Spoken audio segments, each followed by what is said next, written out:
सो बच्चों आज हम आगे पढ़ेंगे और आगे जो हमारा टॉपिक है वो है कि इलेक्ट्रिक फील्ड इंटेंसिटी आपने पढ़ा, इलेक्ट्रिक पोटेंशियल आपने पढ़ा। माइंड इट कि जो इलेक्ट्रिक पोटेंशियल है ये स्केलर क्वांटिटी है, वेरी इंपॉर्टेंट चीज़। और ये वेक्टर है, आपको बताइए इलेक्ट्रिक फील्ड इंटेंसिटी एक वेक्टर है और ये स्केलर है। जैसे मान लो एक माइनस क्यू चार्ज है तो उसका पोटेंशियल यदि प्लस क्यू चार्ज का यदि पोटेंशियल वी है तो क्वेश्चन है माइनस क्यू चार्ज का कितना होगा। तो ये माइनस वी होगा, ये ध्यान रखें, बिकॉज जो वी है वो कैसी क्वांटिटी है, स्केलर, ये नहीं आपने भूलना है। पॉजिटिव चार्ज का इलेक्ट्रिक पोटेंशियल किसी पॉइंट पे पॉजिटिव होता है और नेगेटिव चार्ज का नेगेटिव होता है, ठीक है जी। अब हम इन दोनों के बीच रिलेशन ड्राइव करेंगे, electric field intensity and electric potential. तो वो रिलेशन ऐसे पूछी जाती है कि प्रूव करो कि जो इलेक्ट्रिक फील्ड इंटेंसिटी होती है वो negative gradient of electric potential होता है। डी पॉन डी एक्स को पढ़ेंगे, ये इसको पढ़ेंगे negative, D upon D x को बोलेंगे ग्रेडियंट। और किसका ग्रेडियंट? पोटेंशियल का, इलेक्ट्रिक पोटेंशियल का। ओके, सो अभी हम ये रिलेशन ड्राइव करेंगे। It's very important question, carry 2 marks in board exams. Okay, so let us start now. Very simple. Suppose you have a source charge q, in its electric field we take 2 points b and a. Distance between these points is very small, say it is dx. so dx है ये, ठीक है जी। so यहाँ पे यदि मैं test charge रखूँगा Q not तो वो इधर जाएगा, कितने फोर्स से जाएगा भाई? क्यू नॉट ई से। तो क्यू नॉट ई इसको फोर्स लगा, ठीक है जी। सो क्यू नॉट ई जो है वो इसको फोर्स एक्सपीरियंस किया इसने, Q not E. Okay, so in points के बीच का डिस्टेंस मैंने बताया डी एक्स है, ठीक है। और ये जो दोनों पॉइंट्स हैं ए एंड बी, ये इस चार्ज की इलेक्ट्रिक फील्ड में है, ठीक है। सो ये पॉइंट्स बड़े क्लोज हैं, ये मानेंगे हम यहाँ पे। These 2 points are very close to each other. It mean जितनी इलेक्ट्रिक फील्ड इंटेंसिटी बी पे होगी उतनी ही ए पे होगी, ठीक है। क्लोज हैं तो डिस्टेंस इनका लगभग इस चार्ज से सेम ही बनेगा। तो यूनिफॉर्म इलेक्ट्रिक फील्ड है इन दोनों के बीच, because they are very close to each other. Okay, ये सपोज करेंगे। सो फिर मुझे ये बताइए कि ये जो इलेक्ट्रिक फील्ड की वजह से फोर्स लगा इस टेस्ट चार्ज को, कितना लगा? Q not e, q not e लगा। तो फिर यदि मुझे इस टेस्ट चार्ज को इस फोर्स के अगेंस्ट इस डायरेक्शन में मूव करना है और कितना डिस्टेंस मूव कराना है? D x. तो कितना वर्क होगा बोलो फटाफट? D W is equal to q not e और फिर डिस्टेंस आ गया डी एक्स। ओके, और इनमें एंगल 180 है तो बन गया D W is equal to minus, यह आ जाएगा Q not E D X cos 180। और कॉस 180 क्या होता है? -1 होता है, ये 1 - 1 होता है। तो क्या आ गया यहाँ से? डी डब्ल्यू, ये देखो d W is equal to minus q not E D x, minus q not E D x, ठीक है जी। सो ये आ गया डी डब्ल्यू minus q not E D x. Okay, so इस क्यू नॉट को इधर लाइए नीचे को, तो बन गया D W upon Q not and that is equal to what? E D X. ये आ गया और ये जो हो गया ये हो जाएगा डी वी, और नेगेटिव साइन भी है यहाँ पे, तो ये बन गया D V, because work upon charge मैंने कल बताया है, ठीक है। D W upon Q not simply small potential difference D V हो जाएगा, small potential difference D V हो जाएगा, ठीक है। डब्ल्यू अपॉन क्यू नॉट क्या होता है? वी होता है। तो D W upon Q not क्या होगा? डी वी हो जाएगा। So it is minus E D x. यहाँ क्या, इस एक्स को इधर लाइए तो नीचे आ जाएगा, तो ई कितना आ जाएगा फिर? तो ई आ जाएगा आपका minus D V upon D X. So this is the relation between what and what? Electric field intensity and electric potential, ठीक है। सो बेसिकली इसको पढ़ सकते हैं हम कि electric field intensity at A point is simply rate of change of what? Electric potential at that point, ठीक है। और फिर वो डिस्टेंस के साथ चेंज होगा ये। Okay, so simply rate of change of d one d x को क्या पढ़ेंगे? Rate of change of V means electric potential with respect to, you can say this is position coordinate. Okay, और you can say distance simply. ठीक है, और इसको read कैसे करते हैं, electric field intensity simply equal to negative, और d point x को पढ़ेंगे gradient, negative gradient of what, we को पढ़ेंगे electric potential. Very important question है, बड़ा सिंपल था, आपने ये कर लिया। ठीक है जी। उसके बाद आता है कि इक्विपोटेंशियल सरफेस क्या होते हैं। इक्विपोटेंशियल नाम से क्लियर है, equipotential surface. Equipotential surface means एक ऐसा सरफेस जिसके हर पॉइंट पे इलेक्ट्रिक पोटेंशियल की वैल्यू क्या रहेगी, सेम रहेगी। तो इसकी डेफिनेशन हो गई। ठीक है, सो यदि आपका पॉइंट चार्ज है क्यू, ये, तो इसके चारों ओर यदि मैं एक स्फीयर ड्रॉ करता हूँ, ये देखो ये कर दिया मैंने स्फीयर ड्रॉ, एक और कर दो, लो कर दिया, ये सेंटर पे है क्यू। तो इलेक्ट्रिक लाइन ऑफ फोर्स जो इससे चलती हैं वो आपको पता है पॉजिटिव चार्ज से कहाँ चलती हैं भैया, वे चलती हैं ऐसे। ठीक है जी, इलेक्ट्रिक लाइन इसमें ऐसे चलेंगी ये। सो यदि आपको पता, अभी पढ़ा, अपने पोटेंशियल कल पढ़ा था कि इनवर्सली प्रोपोर्शनल क्या होता है, आर। तो सेंटर से ये जो पहला स्फीयर है इसका रेडियस ले लेते हैं R1, ये चलो R ले लो। ठीक है, और ये जो दूसरा है इसका रेडियस ले लेते हैं कैपिटल R। तो अब ये देखो, अब ये पहले स्फीयर को यदि हम देखें तो इसमें जितने भी पॉइंट इसके सरफेस पे होंगे, ये सारे के सारे पॉइंट कितने डिस्टेंस पे होंगे, R पे। तो R इन सभी पॉइंट्स के लिए क्या हो गया, पहले स्फीयर पे जो है, स्फीयर नंबर 1 है ये, मान लो R फिक्स हो गया इन सब के लिए, वो रेडियस बन गई, तो पोटेंशियल भी हर पॉइंट पे क्या हो गया, सेम रहेगा। तो मान लो इसकी वजह से, इस पॉइंट चार्ज की वजह से जितने पॉइंट इस सरफेस पे आएंगे उन पे पोटेंशियल कितना होगा, V1। ठीक है, अब दूसरे स्फीयर ले लो थोड़ा दूर जाके, ये तो उसका रेडियस कैपिटल R है। तो हर पॉइंट के लिए डिस्टेंस क्या रहेगा, कैपिटल R। जितने पॉइंट्स इसके सरफेस पे होंगे, स्फीयर नंबर 2 बोल देते हैं इसको, उनमें R की वैल्यू क्या रहेगी, सेम रहेगी। जितने पॉइंट्स होंगे R की वैल्यू क्या रहेगी, सेम रहेगी। तो V inversely proportional to R हो गया। यदि R सेम है तो इलेक्ट्रिक पोटेंशियल यहाँ भी सेम हो गया। ठीक है, तो यहाँ पोटेंशियल V1 है, तो मान लो दूसरे स्फीयर पे कितना हो गया भाई, V2। लेकिन यहाँ भी V2 होगा, यहाँ भी V2 होगा, यहाँ भी V2 होगा, यहाँ V2 होगा, यहाँ। सो आपने ये सीख लिया कि जो मैंने ड्रॉ किए ये इस चार्ज के सराउंडिंग में, ये जो मैंने ड्रॉ किए इसको उनको बोलते हैं इक्विपोटेंशियल सरफेसेस, बिकॉज इसके सरफेस के ऊपर हर पॉइंट पे इलेक्ट्रिक पोटेंशियल क्या है, सेम है। और वो कितना है, V1।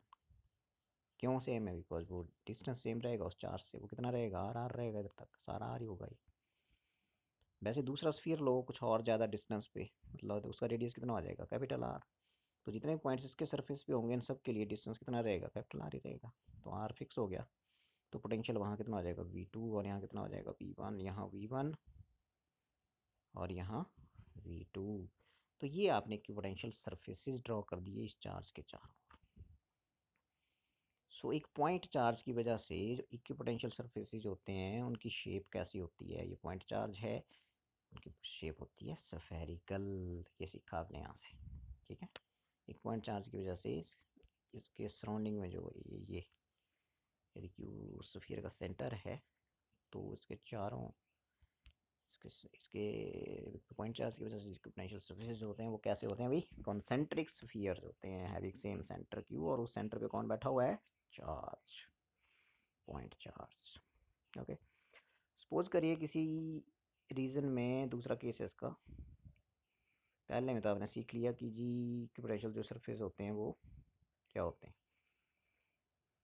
Due to a point charge they are concentric spheres. मैं अब बोल रहा हूँ कि यूनिफॉर्म इलेक्ट्रिक फील्ड है ऐसे, किसी रीजन में क्या है, यूनिफॉर्म इलेक्ट्रिक फील्ड है ये ऐसे। ये पैरेलल स्ट्रेट लाइन की तरह रिप्रेजेंट की जाती है, कहाँ से आती हैं लाइन, पॉजिटिव चार्ज से जा कहाँ रही होती हैं, नेगेटिव की तरफ। ठीक है, माइनस की तरफ जा रही होती हैं। सो यहाँ पे जो इक्विपोटेंशियल सरफेस वो क्या होंगे, देखो ध्यान से आप, ये जैसे ये मैंने कोई प्लेन सरफेस यहाँ रख दिया। ठीक है, ये तो ये इस प्लेन सरफेस के ऊपर जितने भी पॉइंट्स होंगे, ये सारे पॉइंट्स, ये क्योंकि ये पॉइंट, ये चार्ज जो है बहुत दूर है। ठीक है, तो जितने भी ये पॉइंट्स होंगे सारे, ये लगभग लगभग सेम डिस्टेंस पे होंगे इस चार्ज से। यदि ये सेम डिस्टेंस पे होंगे इससे, तो क्या होगा, डिस्टेंस सेम हो गया।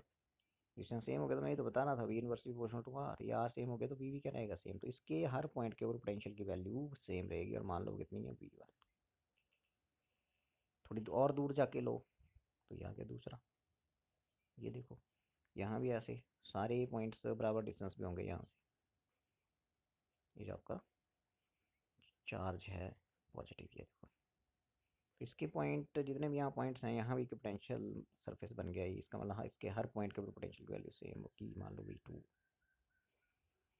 तो आपने ये सीखा कि एक यूनिफॉर्म इलेक्ट्रिक फील्ड किसी रीजन में है, ये यूनिफॉर्म इलेक्ट्रिक फील्ड टाइप। सो उसकी वजह से जो इक्विपोटेंशियल सरफेसेस की शेप होती है वो सिंपली एक प्लेन सरफेस होता है, प्लेन्स होते हैं वो। ठीक है, क्या होते हैं वो? प्लेन्स होते हैं। देखो ये प्लेन बन गया, एक सतह, सिंपल प्लेन। ठीक है, जैसे पेपर है आपका, जिसकी लंबाई और चौड़ाई है। ठीक है, तो फिर इलेक्ट्रिक फील्ड जो होती है किसी इक्विपोटेंशियल सरफेस की, वो हमेशा 90 डिग्री की होती है, याद रखेंगे। बिकॉज ये सरफेस आपका इक्विपोटेंशियल सरफेस और ये इलेक्ट्रिक फील्ड इधर को है, तो कितना एंगल दिख रहा है? ये 90 डिग्री। तो इक्विपोटेंशियल सरफेसेस जो होते हैं वो यूनिफॉर्म इलेक्ट्रिक फील्ड की वजह से प्लेन्स होते हैं, parallel planes which are perpendicular to what? Electric field. तो दूसरा पॉइंट हो गया। ठीक है जी, उसका इसका पीडीएफ देख लेते हैं फटाफट। ये जो मैंने अभी पढ़ाया है मैं थोड़ा सा आपको दिखा देता हूँ यहाँ पे। सो ये देखिए, ये कल कर रहे थे तो थोड़ा सा पॉइंट बच गया था, उसको आपने नोट कर लेना है। ये इसके आगे ये potential due to a point charge Q, ये है आंसर। इसको ऐसा आप नोट कर लेंगे। ठीक है जी, आगे चलें तो ये बताया मैंने कि prove that electric field is negative gradient of electric potential. बड़ी इंपॉर्टेंट रिलेशन है, याद रखेंगे।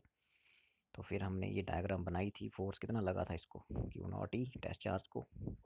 ठीक है जी, और फिर उसके बाद हमने ये बोला था कि कितना वर्क हुआ Q0E into dx to move it from कहाँ से कहाँ, B टू A। किसको? टेस्ट चार्ज Q0 को, अभी बताया मैंने। फिर ये एंगल इनके बीच 180 बन गया था, और फिर पास 180 -1 होता है, और फिर आपका ये आ गया यहाँ से, और DW पॉइंट Q0 मैंने क्या बताया था? DB। ठीक है जी, और फिर आपका ये E is equal to minus DB point dx आ गया। That is electric field intensity is equal to negative gradient of what? Electric potential. Or you can say electric field intensity is simply equal to what? क्या बताया था मैंने? Rate of change of electric potential with respect to position coordinate या distance बोल दो। सो equipotential surface अभी बताया कि जिसके हर पॉइंट के ऊपर इलेक्ट्रिक पोटेंशियल क्या रहे भाई? सेम रहे। और फिर मैंने बताया कि ये जो आपके इक्विपोटेंशियल सरफेस होते हैं पॉइंट चार्ज की वजह से, ये सेंटर पे है यहाँ। ठीक है, और इलेक्ट्रिक लाइन जिससे कैसे चलती हैं? इलेक्ट्रिक लाइनें आपने ऐसे बनानी है इधर, ये इलेक्ट्रिक लाइन बना दें भैया, ऐसे यहाँ बनाई नहीं है। क्या है ये? इलेक्ट्रिक लाइंस, ये इधर को भी इलेक्ट्रिक लाइन जैसे। ठीक है, तो इलेक्ट्रिक लाइन बना दें, इलेक्ट्रिक फील्ड है ये बेसिकली। तो इसका मतलब इलेक्ट्रिक फील्ड हमेशा इक्विपोटेंशियल सरफेस के क्या होती है? परपेंडिकुलर होती है। ठीक है, जैसे इस पॉइंट के ऊपर परपेंडिकुलर खींचना है तो ये लाइन कहाँ से गुजरनी चाहिए? सेंटर से, स्फीयर के सेंटर से। तो ये इलेक्ट्रिक फील्ड है बेसिकली, ये इधर को ई वेक्टर लिख दिया। सारी इलेक्ट्रिक फील्ड ये जो मैंने रेड रेड बनाया बना देना है आपने। ठीक है, फिर एक स्फीयर ड्रॉ किया आपने यहाँ, ये स्फीयर ड्रॉ किया आपने, ये इसके हर पॉइंट के ऊपर मैंने बताया था पोटेंशियल सेम रहेगा वो V1, और थोड़े दूर और ड्रॉ किया, उसके हर पॉइंट पे पोटेंशियल क्या रहेगा? V2। तो ये इक्वि पोटेंशियल सरफेसेज आपने ड्रॉ कर लीजिए, एक ये और एक ये। तो एक पॉइंट चार्ज Q की सराउंडिंग में, पॉइंट चार्ज Q के चारों ओर इक्विपोटेंशियल सरफेस जो होते हैं वो कैसे होते हैं? स्फीयर्स होते हैं, स्फेरिकल शेप के होते हैं। ठीक है, उसके बाद यूनिफॉर्म इलेक्ट्रिक फील्ड की वजह से इक्विपोटेंशियल सरफेस होते हैं वो क्या होते हैं? They are actually planes which are perpendicular to electric field. Electric लिखा है भाई। ठीक है, इसे आपने बना देना है यहाँ पे। सो ये आगे देखो इक्विपोटेंशियल सरफेसेस, ये दोनों इक्विपोटेंशियल सरफेसेस हो गए। इसके हर पॉइंट पे पोटेंशियल V1 है, इसके हर पॉइंट पे V2 है। ठीक है, और फिर मैंने बताया था कि इलेक्ट्रिक फील्ड लाइन कहाँ से आती हैं? पॉजिटिव से आ जाती हैं, नेगेटिव पे। They start from positive charge and at negative charge. Okay, उसके बाद हम पढ़ेंगे properties of equipotential surface. Very important पहली प्रॉपर्टी है कि मान लो इक्विपोटेंशियल सरफेस है, वेरी सिंपल, 2 नंबर का क्वेश्चन आता है बोर्ड में। इसके ऊपर 2 पॉइंट लीजिए, ए बी ले लिए लो। ठीक है, सो मान लो पॉइंट बी पे, ए पे पोटेंशियल बी ए है और बी पे बी बी है। ठीक है जी, सो एक टेस्ट चार्ज को यहाँ मूव करना है, मान लो वो Q0 है। तो आपको अभी बताया मैंने कि जैसे अभी पढ़ा रहे थे ऊपर, तो एक सोर्स चार्ज की फील्ड में यदि 2 पॉइंट थे तो इनके बीच का डिस्टेंस डी एक्स था। इधर को आपकी फोर्स लगी थी कितनी, क्यू नॉट ई। तो वर्क कितना हुआ था इसको इधर से इधर मूव करने में, ये डी एक्स था ना, ये क्यू नॉट यहाँ बैठा हुआ था। तो इस डिस्टेंस को मूव करने में कितना वर्क हुआ था, वो हुआ था D W is equal to, क्या हुआ था बोलो। हाँ, क्या आया था वहाँ पे, माइनस क्यू नॉट, ये चलो उसमें अभी खोल लेंगे इन ब्रैकेट को, ये था क्यू नॉट ई, ये आपका फोर्स था, इन टू कितने डिस्टेंस मूव करा था इधर को, डी एक्स अभी बताया था ये डी एक्स इधर को, और ये एंगल आपका फिर 180 बन जाएगा। ठीक है। सो अब यहाँ से आप ये जो सपोज दिस, ये जो आपकी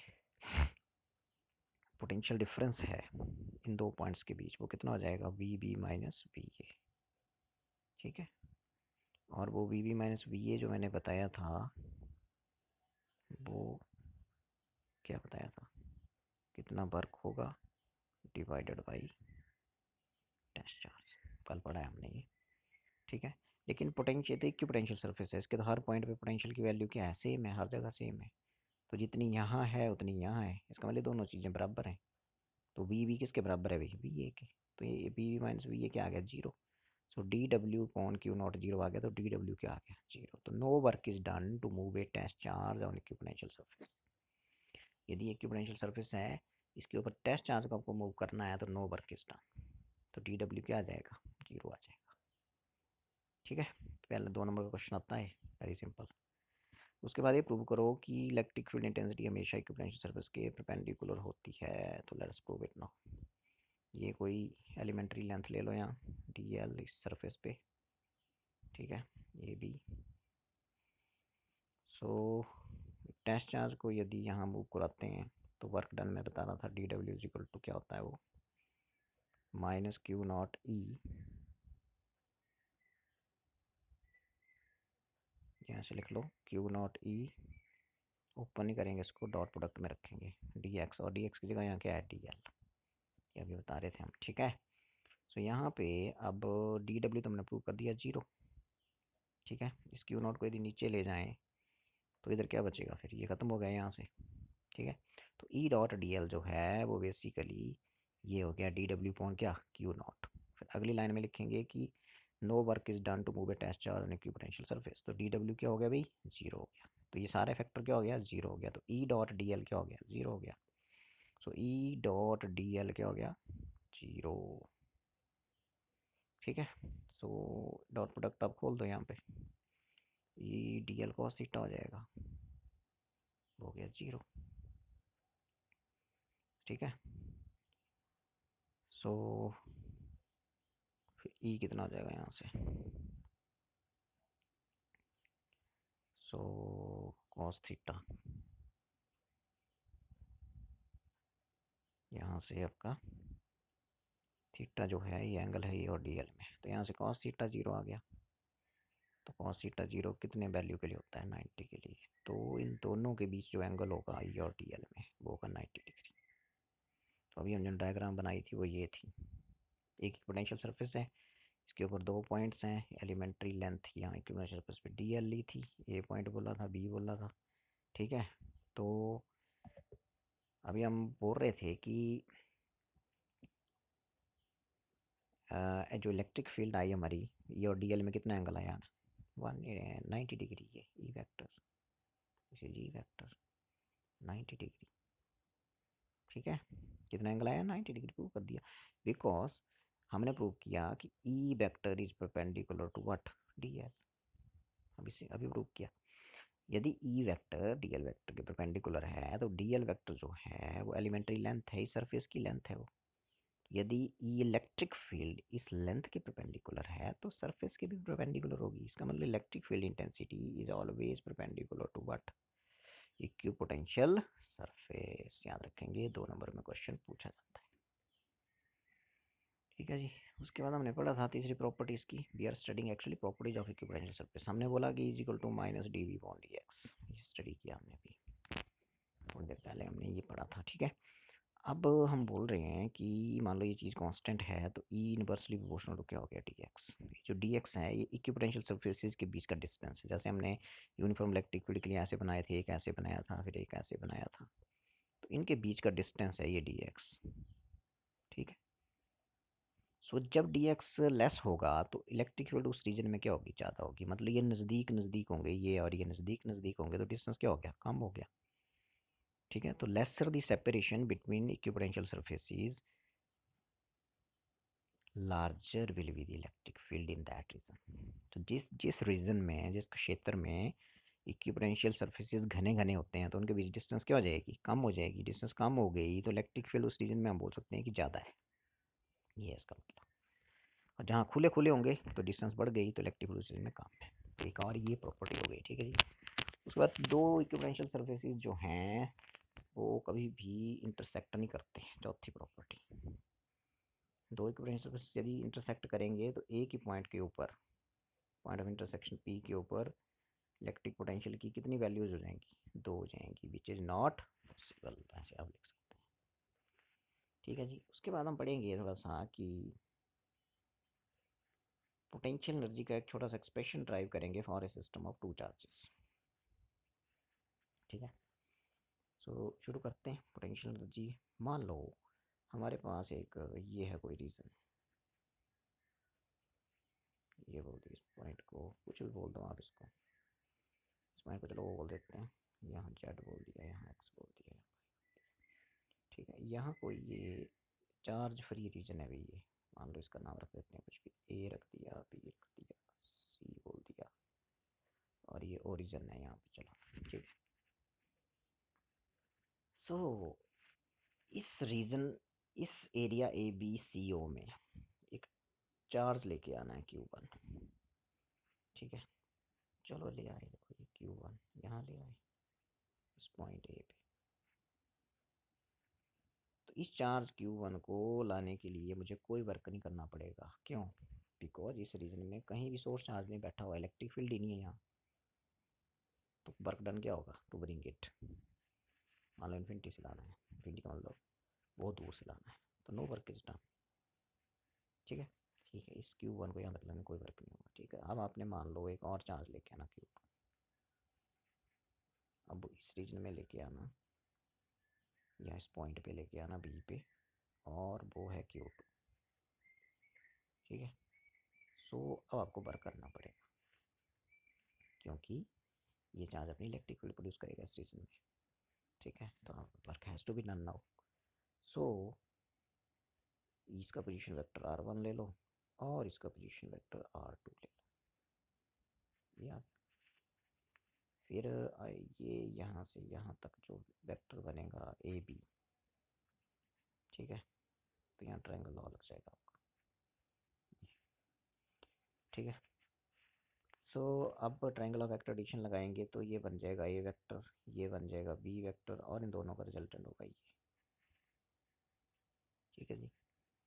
सो ये बोला मैंने अभी तक कि consider a charge free region OABC, तो no work is done to move a charge Q1 from infinity to point A, let position vector of this charge Q1 is R1, इतना बोला अभी, ठीक है। Suppose another charge Q2 is brought from infinity to point B, then work has to be done, ठीक है। तो question is कि Q2 यहाँ आ गया, तो इसका पोजीशन रख ले लो पहले ओरिजिन से R2। अभी वर्क डन निकालेंगे कितना आएगा, वही work done in the form of potential energy बन के स्टोर हो जाएगा इस सिस्टम में। इसमें कितने चार्जेस हैं, टू चार्जेस। तो ये आपका डायग्राम फेयर कर देते हैं थोड़ा सा इसको, ये था ऐसे, ये O था, मैंने बोला ये ऐसे करके, ये A था, ठीक है, BC और ये O रखो, चलो। तो ये था ऐसे, इस पॉइंट ए पे हम ले आए थे Q1, और इसका पोजीशन वेक्टर था R1 ऐसे, ठीक है जी। और यहाँ हम लाए थे B पॉइंट पे Q2, ठीक है। इसका पोजीशन वेक्टर ऐसे, तो ये ऐसे, ये बोल रहा हूँ एरो ऐसे लगेंगे, एरो इसको ढंग से लगाएंगे, ट्रायंगल और लगने बनाया था, सो ओ ए बी ट्रायंगल में जाएंगे, ठीक है, ओ ए बी ट्रायंगल में हम जाएंगे और कौन सा वेक्टर बताया था मैंने, ए बन गया इनिशियल शुरू वाला वेक्टर, ये बन गया बी वेक्टर, तो ये इसका और इसका रिजल्टेंट ये होगा, ठीक है। तो क्या प्लस क्या इक्वल टू क्या, O A vector plus A B vector, ये वाला इज इक्वल टू रिजल्टेंट कौन बना भाई, O B vector, O B vector, ये बन गया। अब मेरे को यहाँ से ए बी चाहिए, तो ए बी वेक्टर क्या हो जाएगा, यहाँ से इसको परे ले जाओ, सो ए बी वेक्टर हो जाएगा ओ बी माइनस ओ ए, तो ए बी वेक्टर हो जाएगा भाई O B vector minus O A vector, ठीक है जी। और ए बी आपका आ जाएगा यहाँ से, ए बी तो आपका आर टू वेक्टर है, पोजिशन वेक्टर आर टू से जार बात, तो ये इतना आ जाएगा, ये आप याद रखेंगे, इक्वेशन 1 बोल देते हैं इसको, ठीक है। सो अभी मैं बता रहा था कि जो Q2 चार्ज को लेके आए पॉइंट, ऐसे था कुछ ऐसे, यहाँ Q1 था ए पॉइंट पे और यहाँ बी, ये Q2 था। तो अब मैं बोल रहा हूँ कि Q2 को लाने के लिए वर्क करना पड़ा, तो वर्क क्या होता है, पोटेंशियल मैंने कल बताया, इलेक्ट्रिक पोटेंशियल होता है वर्क अपॉन क्यू नॉट, बताया था नहीं। तो W हो गया यहाँ से, पोटेंशियल क्या है उस पॉइंट पे, मल्टीप्लाइड बाई चार्ज इसको लेके आए, ठीक है। तो W क्या हो जाएगा यहाँ से, तो वर्क हो जाएगा, work done to bring Q2 from infinity to point B, that is simply work हो जाएगा पोटेंशियल इंटू क्यू, तो W यहाँ से क्या होता है, क्यू नॉट इंटू वी, या वी नॉट इंटू क्यू, ऐसा ले सकते हैं, W is equal to V into Q naught, ठीक है। अब पोटेंशियल जो है इस पॉइंट पे वो इस चार्ज का होगा, जो पोटेंशियल किसका होगा बोलो, पोटेंशियल Q1 का, potential of Q1 at point क्या बी, डिस्टेंस पता होनी चाहिए, और डिस्टेंस अभी निकाली हमने, R2 माइनस कितनी आई है R1, ये वाली यहाँ से लेके यहाँ तक, ठीक है। सो पोटेंशियल कितना है उसका वो आपने यहाँ लिख देना है, ठीक है जी। ये पोटेंशियल वो होगा Q1 का इस पॉइंट पे मल्टीप्लाइड बाई जिस चार्ज को लेके आए वो कौन है Q2, तो ये आ जाएगा। अब यहाँ वी की वैल्यू भर दो, क्वेश्चन इज वी क्या है, वी है electric potential due to Q1 at which point P, वो डिस्टेंस पता होनी चाहिए, वो मैंने बताई, ये डिस्टेंस कितनी है R2 माइनस R1, उसका मैग्नीट्यूड लेना है फिर। तो W is equal to V into Q2, ठीक है जी। तो W is equal to V की वैल्यू बोलो, पोटेंशियल Q1 का, Q1 का पोटेंशियल कौन से पॉइंट पे, ये आ गया वी, और डिस्टेंस कितनी बताई थी मैंने ए और बी के बीच में, उसका मैग्नीट्यूड बताया था R2 माइनस R1, ये आ गया देखो मॉडुलस, और साथ में Q। सो यही आपका जो W है, यही W आपका कौन सी एनर्जी होगी भाई, electric potential energy of A system of how many charges, 2 charges. ये वहाँ पे लिखा हुआ है, इसका एक PDF देख लेते हैं जल्दी से। सो ये देखिए PDF आ गया इसका, ये सिक्योर पोटेंशियल सरफेस मैंने बताया कि प्रॉपर्टी जिसकी पढ़ी हमने, तो कोई वर्क नहीं होता है, 2 नंबर का क्वेश्चन है भाई, अभी बता रहा था मैं, देखो no work is done, NO लिखा है, NO, कोई वर्क नहीं होता है, to move it as charge on equipotential surface, prove it, तो यू विल प्रूव इट। तो पॉइंट ले लिए, यहाँ पोटेंशियल जो है वो V है, यहाँ VB है, ठीक है। फिर हमने बोला कि potential difference by definition W point Q not होता है, तो पोटेंशियल डिफरेंस दो पॉइंट्स के बीच VB माइनस PA हो गया, बट है तो पोटेंशियल इक्विवेलेंट सरफेस, तो दोनों पे इलेक्ट्रिक पोटेंशियल सेम होगा, तो ठीक है। ये वाली चीज़ जीरो हो जाएगी, तो W क्या आ गया, जीरो, तो no work is done to move a test charge on equipotential surface. उसके बाद हमने बोला कि electric field is always perpendicular to equipotential surface, how will you prove it, you take equipotential surface, इसके ऊपर एक एलिमेंट्री लेंथ ले लेंगे आप DL, ठीक है, क्या ले लेंगे, एलिमेंट्री लेंथ DL, देखो ये ले ली, तो यहाँ पे आपने एक एलिमेंट्री लेंथ DL ये ले ली है A से B के बीच में, ठीक है जी। अब मैंने आपको बताया था कि ई डॉट डी एल जो होता है बेसिकली वो क्या होता है जी, ई डॉट डी एल ऐसे था यहाँ पे, यहाँ आप लिख सकते हैं एक्चुअली, चलो इसमें ऐसे भी कर सकते हैं आप, इसको ऐसे भी कर सकते हैं, देखिए यू नो कि work done to move test charge Q naught from A to B, वो आ जाएगा क्या, DW is equal to minus D W is equal to force कितना लगा था, ये लगा था डॉट कितनी लेंथ मूव करानी है और बी के बीच डी एल। ठीक है, फिर ये जो क्यू नॉट है अगले स्टेप में यहाँ ले आना अपने नीचे को, ये तो इधर क्या बचा फिर ई डॉट डी एल। फिर आप बोलना कि वर्क डन तो जीरो होता है, तो ये सारा फैक्टर क्या हो गया, work done to move test charge on equipotential क्या होता है जीरो, जैसे जीरो बटा क्यू नॉट जीरो ही हो गया ना। फिर ई डॉट डी एल जो सीधा क्या आ गया जीरो। ठीक है, आप ऐसे भी लिख सकते हैं जैसे मैंने इधर लिखा है, ओके ऐसे भी ठीक है, नो प्रॉब्लम।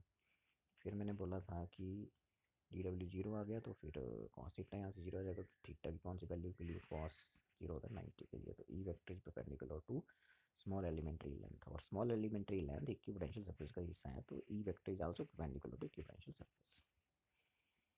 ठीक है जी, फिर मैंने ये बताया कि जहाँ वो इक्विपोटेंशियल सरफेस के बीच का डिस्टेंस कम होगा वहाँ ई ज़्यादा होगा, तो लिख दिया यहाँ पे। ठीक है, उसके बाद मैंने बताया कि वो दो इंटरसेक्ट नहीं करते, क्योंकि एक ही पॉइंट पे इलेक्ट्रिक पोटेंशियल की दो वैल्यूज हो जाएंगी, विच इज़ नॉट पॉसिबल। उसके बाद सिस्टम ऑफ टू चार्जेस की, अभी जो मैंने की वो इलेक्ट्रिक एनर्जी कितनी स्टोर होती है वो की। ठीक है, अब यहाँ थोड़ा सा जेड भी बना दें नीचे को, यहाँ से थोड़ा सा कर दें, यहाँ जेड लिखते हैं, और ये डी की जगह origin he low, because coordinate system यहाँ डी नहीं हो सकता, ओ ही लिखें आप, तो फिर इस डी की जगह भी आपका ओ ही हो जाएगा, इधर ओ ए बी बनेगी, ट्रायंगल ओ ए बी लिखें आप। सिर्फ डी लिखा ना स्मॉल हो, इसकी जगह आपने ओ लिख देना है, बस ये ओ ए बी, यहाँ छोटा डी है वहाँ ओ ए आ जाएगा। ठीक है, देखो यहाँ भी, सो इतना चेंज करें, बाकी सब ठीक है। ये मैंने बताया था कि इसको Q1 को लाने के लिए कोई वर्क नहीं होगा, लेकिन Q2 को पॉइंट बी पे लाना है, बी है ये, Q2 को कहाँ लाना है, पॉइंट बी पे, तो इस पॉइंट तक लाने में वर्क करना पड़ेगा, तो वर्क कितना होगा, इस चार्ज का पोटेंशियल कितना है यहाँ V, और मल्टीप्लाइड बाई जिसको लेके आया इन्फिनिटी से, वो कौन था क्यूब।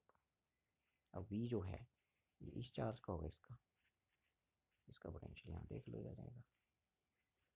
ठीक है, इलेक्ट्रिक पोटेंशियल जो Q1 का होगा पॉइंट बी पे वही होगा। ठीक है, तो वर्क डन V Q2 हो जाएगा, मैं बता रहा हूँ अभी, तो V की वैल्यू फिर आपने यहाँ से पुट कर दिया, V की वैल्यू भर दी यहाँ पे, आपके पास ये आंसर आ गया। ठीक है, सो अब जो मेन आर्टिकल है इंपॉर्टेंट वो है कि इलेक्ट्रिक पोटेंशियल इलेक्ट्रिक डाइपोल की वजह से निकालेंगे अब। ठीक है, चलते हैं वाइट बोर्ड पे, तो ये आपका है, ये है आपका वो minus Q plus Q, electric dipole की वजह से भी किसी पॉइंट पे पोटेंशियल निकालना। ठीक है, मान लो ये पॉइंट यहाँ है, ये है थोड़ा सा ऐसे, ये है वो पॉइंट पी, तो इसका पोटेंशियल होगा पी पे, और इसका पोटेंशियल होगा पी पे। ठीक है, सेंटर ऑफ द डाइपोल क्या है अभी, ओ है, तो सेंटर से मैंने बताया डिस्टेंस कितनी लेते हैं, आर लेते हैं, तो ये डिस्टेंस है आपकी आर। ठीक है, मान लो ये R1 है और ये R2 है, इस चार्ज का पोटेंशियल यहाँ नेगेटिव होगा, इस चार्ज का नेगेटिव होगा, बिकॉज नेगेटिव Q1 है, ये रखे ध्यान, और पॉजिटिव का पोटेंशियल पॉजिटिव होगा, इसका यहाँ पॉजिटिव होगा। ठीक है जी, और अब थोड़ा सा आप कंस्ट्रक्शन देखें जरा फिगर की, कि इसमें आपने इसको, ये लेंथ L है, आपको पता है इधर को भी L होगी, मान लो एंगल थीटा है, एंगल थीटा है, इस लाइन को आगे बढ़ाइए, और तब तक बढ़ाइए जब तक यहाँ से 90 डिग्री का एंगल ना बन जाए, ये बन गया 90 डिग्री, इस पॉइंट को M बोल दीजिए। ठीक है, और यहाँ भी एक परपेंडिकुलर खींचिए इस पॉइंट पे, इस OP लाइन पे, इस लाइन पे, तो ये बन गया आपका परपेंडिकुलर।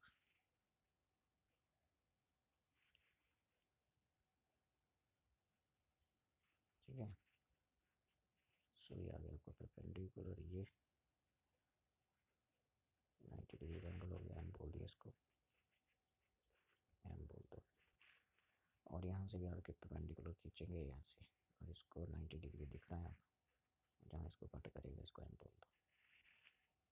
ठीक है, और ध्यान से देखेंगे कि इधर को L है ये, तो इधर को इसका कौन सा कंपोनेंट होगा, यहाँ था L cos थीटा। ठीक है, ये एंगल थीटा है तो ये भी थीटा होगा, बिकॉज वर्टिकली अपोजिट एंगल्स बराबर होते हैं। फिर इधर देखो, अब ये L है तो इस लाइन के ऊपर कौन सा कंपोनेंट होगा, L cos थीटा। बोलने का मतलब इस पॉइंट O से यहाँ ओ से लेके एन तक, ओ से लेके कहाँ तक, एन तक, यहाँ तक ओ से लेके एन तक, ये एल कॉस थीटा हो गया। और ओ से एम तक भी क्या हो गया, एल कॉस थीटा। ठीक है, अब मेरे को एक चीज़ बताओ कि आर वन जो होगा, ठीक है, यहाँ से देखना आप, ये जो आर वन है बेसिकली ये लाइन है वो ना, ये आर वन ये होगी लाइन यहाँ से लेके यहाँ तक, ये मतलब आर वन वाली लाइन जो है वो आपकी, यदि ये पॉइंट ए पे प्रेजेंट था, ये पॉइंट बी है सपोज, तो ए पी जो आपका आर है ए पी वो एम पी के बराबर है। तभी तो आगे को बढ़ाया इसको, कब तक बढ़ाया, जब तक ये मतलब A P is equal to M P. M P क्या होगा बताओ, ए पी तो आर वन है, तो एम पी क्या होगा देखना ध्यान से जरा। एम पी हो जाएगा, बिकॉज यहाँ से यहाँ तक तो आर है, ये बताया था मैंने, और ये देखो कितना है एल कॉस थीटा, तो आर वन किसके बराबर हो गया ये, हाँ ये प्लस ये, तो आर वन बोलो क्या हो गया, आर वन हो गया क्या, आर प्लस क्या, एल कॉस थीटा, ये लिखना आपने आर वन को। ठीक है, अब आर टू को बताओ क्या होगा, इधर आओ, ये देखो ये आर टू है, आर टू को भी आपने एल कॉस थीटा जो उसमें कैसे लिखेंगे, तो आर टू हो जाएगा, देखना ध्यान से, ये यहाँ से लेके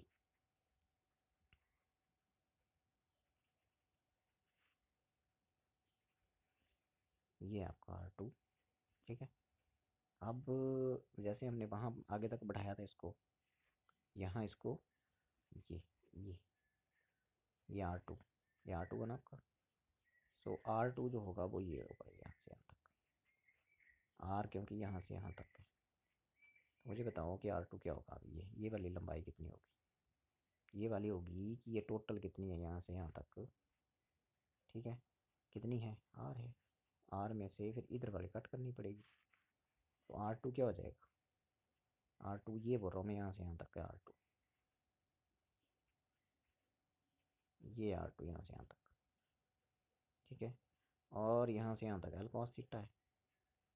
ठीक है, तो मैं पूछ रहा हूँ कि ए लंबाई कितनी होगी ये वाली, तो ए वाली होगी ये टोटल कितनी है यहाँ से लेके यहाँ तक, आर, इसमें से ये वाली यहाँ से यहाँ तक कट करनी पड़ेगी ये, तो आर में से एल कॉस थीटा माइनस करना पड़ेगा, वो होगा आपका आर टू, तो आर टू हो जाएगा आर माइनस, या माइनस हो जाएगा एल कॉस थीटा, ये डिस्टेंस यहाँ पर, तो आर वन हो जाएगा R plus L cos theta and R two हो जाएगा R minus L cos theta. ठीक है जी, अब इस नेगेटिव चार्ज का पोटेंशियल यहाँ निकालेंगे, डिस्टेंस पता होनी चाहिए, आर वन वो हमें पता है, ये लिखो, ये लिखी हुई है, और इसका पोटेंशियल प्लस क्यू है यहाँ पे, इसका पोटेंशियल यहाँ निकालेंगे, डिस्टेंस पता होनी चाहिए वो कितनी है, आर टू वो हमें पता है, ये देखो ये लिखी हुई है, बस हो गया, सिंपल याद रखेंगे R one R plus L cos theta है, और चार्ज नेगेटिव है तो नेगेटिव होगा उसका पोटेंशियल पॉइंट पी पे। तो ये देखो अब, तो इसका मतलब अब हो गया टोटल पोटेंशियल हो गया पॉइंट पी पे, एक माइनस क्यू का और एक प्लस क्यू का, तो ये हो गया पोटेंशियल क्या होता है बोलो, 1/4 को चलो के बोल देते हैं, ठीक है, और चार्ज कौन है आगे, V1, V1 means minus Q बटे डिस्टेंस का स्क्वायर, तो बताओ कितना डिस्टेंस है उसका, आर वन मैंने बताया था R plus L cos theta, plus इसका पोटेंशियल होगा के क्यू, के बार आ चुका है कॉमन, क्यू पॉजिटिव है ना वो दूसरे वाला चार्ज, तो उसका जो डिस्टेंस है वो यहाँ यहाँ माइनस हो जाएगा, तो ये हो जाएगा R minus L cos theta, ये बन गया। ठीक है जी, अब यहाँ क्यू भी कॉमन हो जाएगा, तो ये प्लस वाली रकम है, ये प्लस वाली इसको पहले लिखेंगे और इसको बाद में लिखेंगे, माइनस है ना इसके साथ, तो वो बोलने का मतलब ये हो गया कि यहाँ पे v को कैसे लिख सकते हैं, लिखिए, तो देखो v is equal to K, Q भी आ गया बाहर को, अंदर क्या बचा बताओ, मेन चीज़ अंदर है, हाँ, तो माइनस क्यू वाली रकम बाद में लिखनी है आपने, यहाँ लिखा दिया माइनस, क्या था वो 1/, और दूसरे वाले पहले, ठीक है जी, क्या आएगा R minus L cos theta, और दूसरी जो थी वो थी R plus L cos theta, ठीक है जी। तो अब आपने, क्योंकि माइनस क्यू के लिए डिस्टेंस था आर वन, और आर वन बाज R plus L cos theta, और नेगेटिव चार्ज था तो वो ये माइनस उसकी वजह से आ रहा है ये वाला ये। ठीक है जी। तो ये बन गया A minus B into A plus B, तो यहाँ लगा देंगे तो बन गया V is equal to K Q, अंदर क्या बचा, ये बन गया आपका R square minus L square cos square theta. ठीक है जी। और ऊपर फिर इससे ये आगे नीचे से ये कट जाएगा तो ऊपर आ जाएगा R plus L cos theta. ठीक है, ये कट जाएगा पहले वाला तो ये आर प्लस वाला फैक्टर पहले आ जाएगा। ठीक है जी। और फिर माइनस ब्रैकेट में कौन जाएगा, ये जाएगा ये वाला R minus L cos theta. दादाजी बता, सिंपल मैथमेटिक्स, एलसीएम लिया कुछ नहीं किया और। ठीक है, अब ये माइनस अंदर जाएगा तो क्या होगा देखो, ये माइनस आर और यहाँ प्लस हो जाएगा तो ये आर आर कट जाएगा। ठीक है, और इस माइनस का यहाँ क्या हो जाएगा, प्लस हो जाएगा, तो एल कॉस थीटा और एल कॉस थीटा ये ऐड हो जाएंगे तो 2 एल कॉस थीटा हो जाएगा। तो अब लिख देते हैं वी इज इक्वल टू 2, और कॉमन क्या था, के क्यू तो था ही ना, 2 एल कॉस थीटा बटे R square minus L square cos square theta. ठीक है जी। यहाँ अब क्यू इंटू 2 एल पी होता है, यहाँ पी लिख देंगे और के की वैल्यू 1.4 को एप्सिलॉन नॉट पढ़ते हैं तो आपके पास ये आ जाएगा देखो, पी कॉस थीटा आ जाएगा ऊपर। So V is equal to 1.4 pi epsilon naught P cos theta बटे जो था नीचे R square minus L square cos square theta, ये आ गया। तो ये होता है इलेक्ट्रिक पोटेंशियल इलेक्ट्रिक डाइपोल की वजह से किसी पॉइंट पी पे, याद रखेंगे न्यूमेरिकल्स के लिए। और इसका स्पेशल केस यदि हम बनाएं, स्केलर क्वांटिटी या डायरेक्शन की बात नहीं होगी बिकॉज वी इज स्केलर। ठीक है, तो इसमें सिंपल हो जाते हैं न्यूमेरिकल्स बिकॉज डायरेक्शन की बात ही नहीं है। ठीक है, सो स्पेशल केस में पहला केस बनेगा कि यदि आपका पॉइंट पी एक्सियल लाइन पे, फिर इक्वेटोरियल पे, 2 पॉइंट मैंने बताए थे डाइपोल पे एक्सियल लाइन पे होगा, तो फिर आपका ऐसे था ना डाइपोल, अभी ऐसे यहाँ था पॉइंट पी, ये माइनस क्यू प्लस क्यू जब ये आर्टिकल किया, ये पॉइंट उठ के इधर एक्सियल लाइन पे आ गया, इधर इधर आ गया।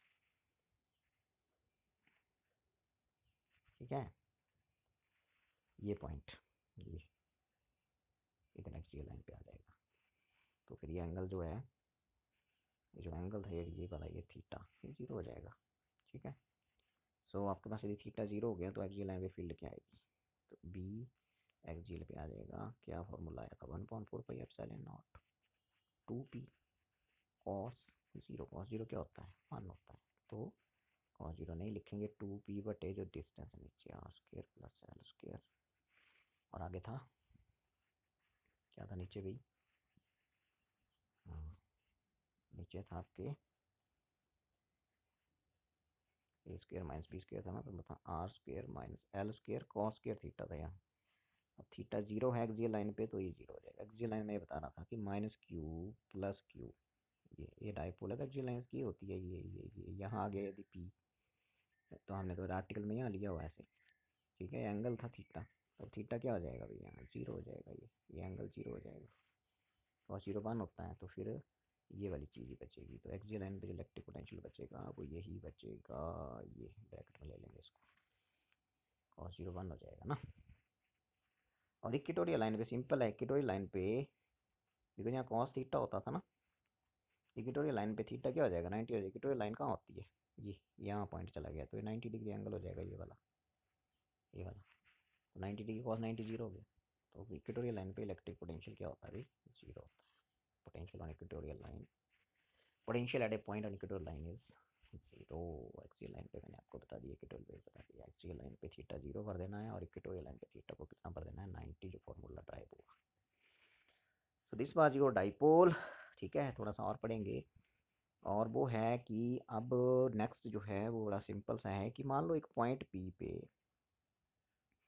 बहुत सारे चार्जेज हैं, यहाँ देखो ये Q1 है, इसका डिस्टेंस R1 है, ये माइनस Q2 है, इसका डिस्टेंस R2 है, ये कोई और है Qn है इधर, और इसका डिस्टेंस Rn है।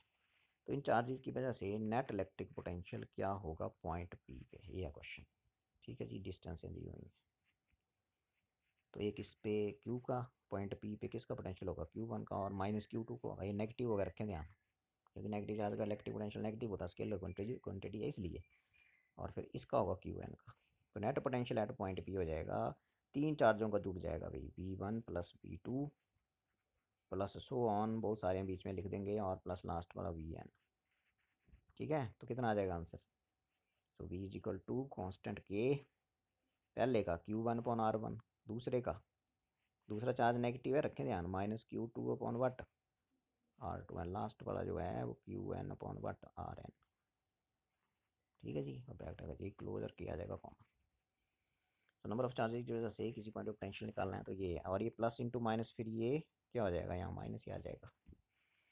तो ऐसे निकाल सकते हैं। ठीक है, बड़े सिंपल होंगे, क्योंकि डायरेक्शन की बात ही नहीं है, स्केलर क्वांटिटी है, इलेक्ट्रिक पोटेंशियल, इसलिए न्यूमेरिकल पोटेंशियल पे सिंपल होते हैं। ठीक है जी, थोड़ा सा आगे बढ़ें यदि, तो हम बात करते हैं कि एक मैं दो 2 पॉइंट चार्जेस के केस में मैंने पोटेंशियल एनर्जी का एक्सप्रेशन ड्राइव कर दिया। यदि तीन है तो क्या होगा ये क्वेश्चन। जैसे मान लो Q1 चार्ज को लेके आए भी पॉइंट ए पे, जिसका पोजीशन वेक्टर R1 था ओरिजिन से, फिर Q2 को लेके आए बी पे, इसका पोजीशन वेक्टर मान लो R2 था। 3 पॉइंट चार्जेज के केस में कितनी इलेक्ट्रिकल एनर्जी स्टोर होती है, दो का हमने कर लिया है, तीन का करने जा रहे हैं। कभी कभी क्वेश्चन पूछा जाता है, और ये जो इसके ऊपर न्यूमेरिकल आते हैं बहुत जरूरी होते हैं कंपटीशन के लिए। तो सी पॉइंट पे एक और चार्ज लेके आए, मान लो Q3 था, और उसका पोजीशन वेक्टर ओरिजिन से R3 था। ठीक है, और आपस में जो इनकी डिस्टेंस हैं, ये 1 2 है, तो इसकी डिस्टेंस ले लेते हैं R12। ठीक है, और ये 2 3 है, तो डिस्टेंस R23। ये कौन सा भाई जी, इधर 1 3 है ये। ठीक है, तो इसकी डिस्टेंस ले लेंगे R13। ठीक है, ये डायग्राम बना लेंगे ऐसे। अब मैं ये बता रहा हूँ कि चार्ज फ्री रीजन था पहले, जो वाइट वाइट दिख रहा है आपको, फोन स्क्रीन दिख रही है, वाइट बोर्ड है ना, तो Q1 को लाने में कोई वर्क नहीं होगा। तो Q1 को लाने में वर्क डन क्या होगा, 0 होगा। लेकिन जैसे मैं Q2 को लाऊंगा, तो फिर ये चार्ज जो है ये अपनी इलेक्ट्रिक फील्ड प्रोड्यूस करेगा, तो इस चार्ज का अपना इलेक्ट्रिक पोटेंशियल होगा यहाँ पे, तो फिर इसको लाने के लिए वर्क करना पड़ेगा। ठीक है, तो बताओ जरा, इसको लाने के लिए कितना वर्क करना पड़ेगा। बी को लाने के लिए कितना वर्क करना पड़ेगा। हाँ, और 1 3 था। Q1 को लाने के लिए तो वर्क डन 0 है। ठीक है, क्योंकि इलेक्ट्रिक फील्ड फ्री रीजन में लेके आए थे, तो वर्क डन 0 होगा इसको लाने के लिए। लेकिन जो पॉइंट बी पे पहुंचेगा पे, वो कौन है, Q2, उसको लाने के लिए वर्क होगा, बिकॉज इस चार्ज का इलेक्ट्रिक पोटेंशियल होगा यहाँ। तो क्वेश्चन है कि इसको लाने के लिए कितना वर्क होगा। मान लो W1 is equal to constant के, sorry, W1 is equal to क्या होता है, वर्क पोटेंशियल कितना है इस पे, और वो किसका पोटेंशियल होगा, ये Q1 का, मल्टीप्लाइड बाई जिसको लेके आए Q2। अब वी की वैल्यू भर दो, तो वी की वैल्यू क्या हो जाएगी, कॉन्स्टेंट की चार्ज कौन सा जिसका पोटेंशियल है यहाँ Q1 अपॉन डिस्टेंस देख लो R12, ये आ गया है ना, मल्टीप्लाइड बाई Q2, तो इतना वर्क होगा। मतलब यहाँ देखो Q1 Q2 आया ना, तो नीचे भी R12 आ गया, Q1 Q2 आया, ये Q1 आ गया, Q2 आ गया, तो नीचे R12, इतना वर्क हुआ। ठीक है, अब इसको लाने के लिए कितना वर्क होगा। अब इसके ऊपर दो पोटेंशियल एक्ट होंगे, कि इसका तो होगा ही होगा, इसका भी होगा, तो डिस्टेंस पता होनी चाहिए। इसके ऊपर दो पोटेंशियल एक्ट होंगे, तो यहाँ V1 प्लस V2 कर देंगे, और क्या। तो नेक्स्ट केस में W2 कितना वर्क होगा, इलेक्ट्रिक पोटेंशियल Q1 का पॉइंट सी पे, प्लस इलेक्ट्रिक पोटेंशियल Q2 का पॉइंट सी पे, दोनों का पोटेंशियल सी पे लेना है। ठीक है, मल्टीप्लाइड बाई जिसको लेके आए वो कौन था, Q3। तो Q3 को लाने के लिए इतना वर्क होगा, तो फिर हाँ W2 की वैल्यू भर देंगे, तो कॉन्स्टेंट के आ गया। तो Q1 को के कॉन्स्टेंट 1/4πε0 होता है, इसको बाहर ले लो। तो Q1 का पोटेंशियल क्या होगा सी पे, तो Q1 डिस्टेंस देखनी पड़ेगी, तो Q1 अपॉन डिस्टेंस R13 थी। ठीक है, और मल्टीप्लाइड बाई किसको लेके आए, Q3 को। ठीक है, तो दूसरे का पोटेंशियल लिखो, अच्छा Q2 अपॉन, हाँ 2 को 3 के बीच डिस्टेंस 2 3 थी, ये आ गया। और फिर मल्टीप्लाइड बाई Q3। तो इतना वर्क होगा भाई किसको लाने के लिए, इस भाई साहब को लाने के लिए, क्योंकि अब इसके ऊपर दो पोटेंशियल लगेंगे ना, चार्ज Q1 का भी लगेगा, Q2 का भी लगेगा, लगा पता। और फिर जिसको लेके आए वो मल्टीपल वर्क होता है पोटेंशियल इनटू जिसको लेके आए। पोटेंशियल यहाँ एक का नहीं होगा, कितने का चार्ज होगा, दो का, Q1 Q2 आ जाएगा। तो ये आ गया देखो।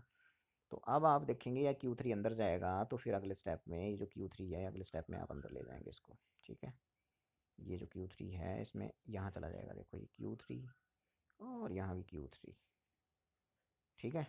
तो ये टोटल फिर टोटल वर्क क्या हो जाएगा, जो जब बी पॉइंट पे लेके आए थे वो Q2 था, वो W1 वर्क था, तो टोटल वर्क क्या हो जाएगा, W1 प्लस W2। तो ये आ जाएगा W is equal to W1 plus W2। W1 जो वर्क था वो पॉइंट बी पे जिसको लेके आए थे दैट वाज Q2। W हो जाएगा, क्या था वो, के को लिख देते हैं 1.4 पाई एप्सिलॉन नॉट, हाँ जी, W1 मीन्स पोटेंशियल Q1 था उसका, ठीक है। और जिसको लेके आए थे वो कौन था, Q2 था, और डिस्टेंस R12 था। और W2 की वैल्यू अभी निकाली, उसको भर दो यहाँ, इसको कॉमन ले लेते हैं तो आपके पास आ जाएगा, हाँ कितना आएगा 1 2, अब आ जाएगा 1 3 के बीच जो डिस्टेंस था R13, और लास्ट में जाके आ जाएगा Q23 Q3 बटे इनके बीच का डिस्टेंस कितना था R23। इतनी, यही W फिर सिस्टम ऑफ थ्री चार्जेस की कौन सी एनर्जी होगी, पोटेंशियल एनर्जी। तो फॉर्मूला याद रखेंगे, और very important for competition point of view, कभी कभी बोर्ड में भी आता है, ठीक है। So this much work is done to bring these three charges from infinity to points A, B, and C.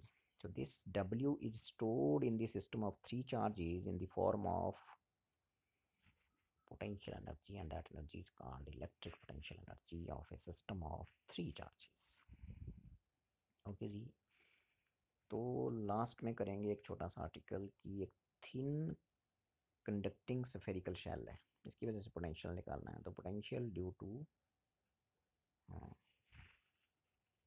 conducting thin spherical shell, conducting thin spherical shell, ये आ गया, ठीक है। अब ये कंडक्टर है, ठीक है। तो कंडक्टर में चार्ज सरफेस पे होता है, आप इतना ध्यान रखेंगे। तो यदि कंडक्टर में सरफेस पे चार्ज है, तो यदि आपकी स्फेरिकल शेप की शेल है, तो ये है पहला पॉइंट कि बाहर कोई पॉइंट है, ये है आपकी शेल, इसके ऊपर यूनिफॉर्म डिस्ट्रीब्यूशन है चार्ज का। सपोज इसके ऊपर चार्ज Q हमने डिस्ट्रीब्यूट करा है, और इसका रेडियस कैपिटल R है, और सेंटर O है, ठीक है। बाहर वाले पॉइंट के लिए ये स्फेरिकल शेल तभी बिहेव करेगी जब हम ये सपोज करेंगे कि whole of the charge that is Q is concentrated at its centre O, ठीक है जी। और ऑब्जर्वेशन पॉइंट बाहर है शेल के, मान लो डिस्टेंस R पे है, ठीक है जी, और रेडियस इसका ये है कैपिटल R। तो फिर इस चार्ज की इलेक्ट्रिक फील्ड लिख दो यहाँ पे, कितनी होगी वो आपको पता ही है, E इज इक्वल टू, क्या निकालने जा रहे हैं, एक थिन स्फेरिकल शेल है ये, इसकी वजह से कोई बाहर पॉइंट है इससे दूर, ये सेंटर से कितना दूर है वो R, यहाँ पे इलेक्ट्रिक पोटेंशियल निकालना, ये है टारगेट, ठीक है। तो मैंने बोला बाहर वाले पॉइंट के लिए ये शेल तभी वेव करेगी जब मानेंगे कि इसके जो सरफेस के ऊपर ये चार्ज दिख रहा है, ये हम सारा का सारा चार्ज जैसे सेंटर ऑफ मास होता है, तो इस सेंटर ऑफ स्फीयर में मानेंगे। इस क्यू चार्ज की इलेक्ट्रिक फील्ड क्या होगी पॉइंट पी पे, 1/4 पाई epsilon not into charge magnitude बटे डिस्टेंस का स्क्वायर, ठीक है जी। सो अब आपको पढ़ा कि जो आपका D B upon D R होता है वो होता है क्या, minus D B upon D R क्या होता है, ई, ठीक है। सो यहाँ से डी बी निकाल दो, सो डी बी हो गया माइनस ई डी आर, ई की वैल्यू भी निकाली उसको पुट कर दो, -1/4 पाई एप्सिलॉन नॉट क्यू अपॉन क्या बताया आर स्क्वायर इंटू क्या आ गई डी आर। अब इंटीग्रेटिंग बोथ साइड्स, जब मैं इंटीग्रेट करूँगा तो ये जो क्यू है इसको यहाँ मान लेंगे, और यहाँ कुछ नहीं है, यहाँ 1 है, और फिर इंटीग्रेट कर देंगे ऐसे। अब मैंने आपको 1/r की डी आर की इंटीग्रेशन बताई हुई है, होती है -1/r, ठीक है। तो यहाँ v बचेगा, थ्योरम है ये, तो v इज इक्वल टू ये minus Q upon 4 pi epsilon naught, v is equal to minus Q upon 4 pi epsilon naught, और अंदर क्या बचा -1/r, माइनस माइनस कैंसिल हो जाएगा।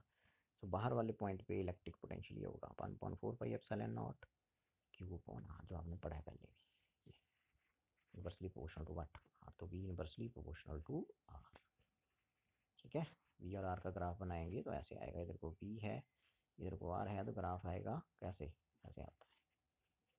ठीक है जी, तो ये आ गया। अच्छा, यदि ये जो पॉइंट यहाँ था आपका, ये सेंटर पे क्यू मान लिया था मैंने ये, और ये रेडियस कितना था इसका आर। अच्छा, यदि ये पॉइंट पी उठ के यहाँ सरफेस पे आ जाए, तो फिर ये जो स्मॉल आर डिस्टेंस है, ये स्मॉल आर जो डिस्टेंस है ये कैपिटल आर के बराबर हो जाएगी। तो सरफेस पे पॉइंट एम बोल देते हैं। तो at point M electric potential क्या हो जाएगा, स्मॉल आर की जगह आपने क्या लिख देना है, सिर्फ कैपिटल आर, तो 1/4πε0 क्यू अपॉन कैपिटल आर, ये हो जाएगा। ठीक है, अब चलते हैं इनसाइड। तो इनसाइड जो होती है ना स्फेरिकल शेल के, मैंने बताया था प्रॉपर्टी जब इलेक्ट्रिक लाइन्स की पढ़ी थी, गॉसियस थ्योरम में इसको डिटेल में पढ़ेंगे कि electric lines cannot pass through a conductor, thin spherical shell conducting है ना, सो अंदर कंडक्टर की इलेक्ट्रिक फील्ड क्या होती है, जीरो। तो यदि ये पॉइंट पी जो बाहर था आपका, ये जो पॉइंट पी बाहर था ऐसे, यदि ये यहाँ जैसे अंदर पहुँच जाएगा ये, तो फिर यहाँ इलेक्ट्रिक पोटेंशियल क्या होगा, ये क्वेश्चन आप इनसाइड पॉइंट के लिए करने लगेगा। तो फॉर इनसाइड पॉइंट सरफेस वाला हो गया, थर्ड पॉइंट इनसाइड पॉइंट है, तो इनसाइड पॉइंट पे आपने बोलना ई क्या होता है, जीरो होता है। अब ई जो होता है आपका वो जीरो होता है, तो इसका मतलब ई आपने पढ़ा है कि -dv/dx होता है, dv/dr बोल दो, वो क्या हो गया फिर, जीरो हो गया। तो v यहाँ से क्या हो जाएगा, v को फिर कांस्टेंट होना पड़ेगा, तो v क्या हो गया, v कांस्टेंट, dv/dr जीरो है, ये जीरो है, तो फिर v यहाँ से कांस्टेंट हो जाएगा। अब क्वेश्चन है, ये जो कांस्टेंट होगा इलेक्ट्रिक पोटेंशियल, मतलब शेल के अंदर कोई पॉइंट है, यहाँ है पॉइंट, ये सेंटर से कितना दूर है, जितना मर्जी दूर है, इस पॉइंट पे पोटेंशियल क्या होगा, पोटेंशियल इस पॉइंट पे कांस्टेंट होगा। क्वेश्चन है कांस्टेंट की वैल्यू क्या होगी, वो वैल्यू वही होगी जो सरफेस पे कितना था, यहाँ जो पॉइंट मैंने एम लिया था वहाँ कितना था, वो था 1/4πε0 क्यू अपॉन वट, आर, ये रखें ध्यान, और आर जो थी वो इसकी रेडियस थी। तो जितना सरफेस पे होता है यहाँ, ये मान लो यहाँ 10 वोल्ट है, तो अंदर कहीं भी इस पॉइंट पे इस पॉइंट पे इस पॉइंट पे इस पॉइंट पे कहीं भी सेंटर पे कहीं भी उतना ही होगा जितना सरफेस पे होता है। कांस्टेंट, कांस्टेंट वैल्यू को पूछो होती, कांस्टेंट वैल्यू तो होती कितनी है, तो आपने बोलना है जितनी सरफेस पे होती है। सरफेस पे यदि 10 वोल्ट पोटेंशियल इलेक्ट्रिक पोटेंशियल है, तो अंदर हर पॉइंट पे थिन स्फेरिकल शेल में पोटेंशियल 10 वोल्ट ही होगा, 10 वोल्ट ही होगा। समझे बात मेरी, यहाँ 10 वोल्ट है, ये आर डिस्टेंस के लिए जितना है उतना ही अंदर, आर से कम होगी डिस्टेंस से उनके लिए भी उतना ही होगा। समझे, इसने बोला कि 10 सेंटीमीटर रेडियस का शेल है, थिन कंडक्टिंग स्फेरिकल शेल, यहाँ पोटेंशियल यदि इसका मान लो 20 वोल्ट है, तो बताओ 5 सेंटीमीटर दूर कितना होगा अंदर सेंटर से, 5 सेंटीमीटर दूर है पॉइंट, भाई इतना ही होगा, बिकॉज मैंने बोला अंदर हर पॉइंट के ऊपर कांस्टेंट होता है, और उस कांस्टेंट की वैल्यू उतनी होती है जितनी सरफेस वाले पॉइंट के लिए होती है, और सरफेस के लिए कितना दिया हुआ है इस क्वेश्चन में, 20 वोल्ट, तो 20 होगा। ठीक है जी, सो ये था आपका electric potential due to conducting thin spherical shell, electric potential due to conducting thin spherical shell. पहले हमने आउटसाइड पॉइंट के लिए निकाला, फिर हमने सरफेस वाले पॉइंट के लिए निकाला, फिर हमने थर्ड बताया कि अंदर वाला पॉइंट था उसके लिए क्या बताया मैंने, कांस्टेंट होता है, और उस कांस्टेंट की वैल्यू वही होती है जो सरफेस के लिए जितनी वैल्यू सरफेस पे होती है। ठीक है, तो यही फिर आज के लिए इतना ही। Okay then, thank you.